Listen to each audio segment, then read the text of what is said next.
automatically the Massa spirit is making people feel that even if you have to go through hell to get a blessing, Right. it's better than having pollen in your nose. Right. And many Right. people are it must be working because those television ads continue to run. Right. Absolutely. So slowly he's moving us away from freedmen thinking Right. into slavery thinking, not using chains, but using ideology. And we Yeah. have fallen for it, unfortunately, without even thinking, because after all, Bobby took it and his leg didn't fall off. Right, right. And even in connection to the whole economic system, Yeah. and debt, it's amazing how debt has become the kind of de facto process or asset that you have to have in order to survive in a society. You said credit card debt, student loan debt. I mean, car loan debt. I mean, house debt. And as if you didn't have any debt, you actually don't exist because they can't find you. Correct.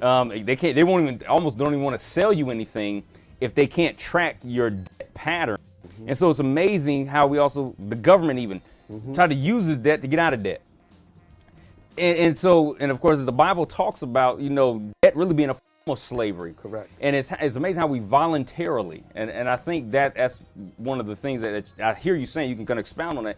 How we have voluntarily given up our freedom for the convenience of slavery. Absolutely. You hit the nail on the head. The Massa spirit is actually hiring. The application process is not even known that we're applying for his positions. Right. The fact of the matter is that when we become servant to the lender through the debt process, that through covetousness, greed, and the perception of need, we all of a sudden find ourselves desiring the actual slavery that the enemy is offering us. Wow. And because it's glitzy on television, and your neighbor has it, and your cousin has it, and now here comes Massa's other called covetousness, then he begins to use covetousness through those commercials to make the individual feel a little bit less than the friend who has it. God doesn't operate this way, we know. Right. God says, freely have you received, freely give. Right.